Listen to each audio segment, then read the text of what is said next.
So I'm here today with Doug Redler, the author of The Guitarist's Guide to Maintenance and Repair, and also the guitar tech to a couple pretty big stars. Like yeah. Rich Robinson and Black Crowes, Slash. Yes, sir. So we're talking major Marshall amplifiers, Lots of Marshalls. tons of Les Pauls. Lots of loud guitars.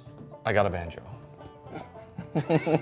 So we're here today. You're gonna help me change strings on this because I don't know what I'm doing. So what are the main components of this banjo? Okay. Tailpiece, the bridge, the banjo head, fretboard, metal frets.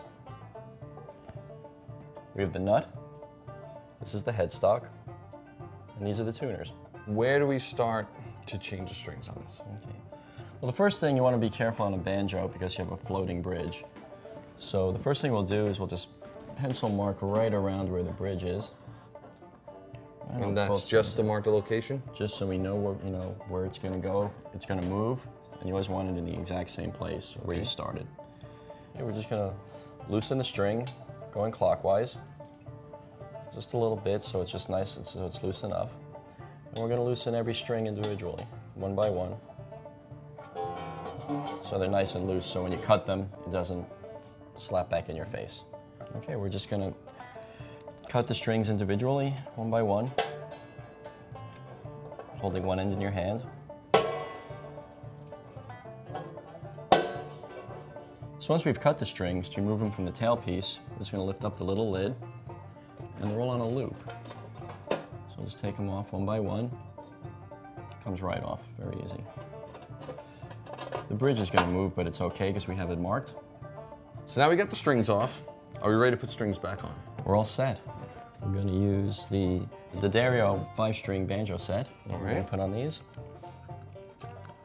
Now banjo strings are a little different than guitar strings because they don't actually have the ball ends, correct? It's not a ball end, it's a loop end. We're going to take the loop end of the string, put it right through the hook in the tailpiece, pull it tight. It's going to go through the slot of the tailpiece, over the bridge. We're going to keep the string nice and tight. I'm going to put it through the tuner hole. And I like to measure maybe about 3 fingers worth of slack. So I keep that nice and tight, wrap the string around the post, bring it underneath the string and over. So that's almost like a locking the string in place. Exactly. And then just twist counterclockwise. And this should give you about 3 or 4 wraps. Okay. And why should we avoid having too much string on the tuner, or maybe like just 1 wrap on the tuner? Well, besides looking messy, that'll affect your tuning. You want it nice and clean in a downward motion. So 2 to 3 wraps is the optimum. And not overlapping itself. Perfect. And you want to make sure that the string is facing inside of the tuning post. All the strings will face in the same direction when you put them on. So all the strings should be on the inside of the tuning post? Yes. All right, 1 string down, 4 to go. Let's get it done.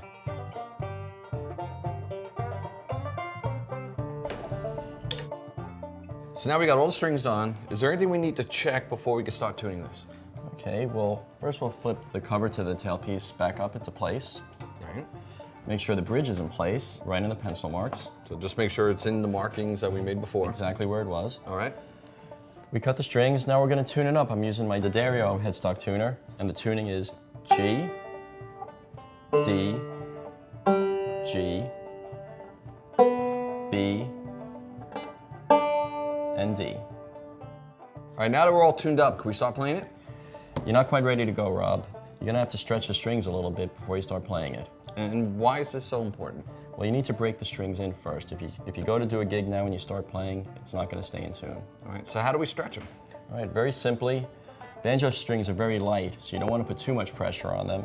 You just want to take them between your thumbs and your fingers and just lightly pull up and down on each string. Once we're done stretching, you're going to see that it's gone down about a half a step. We're going to tune it back to pitch.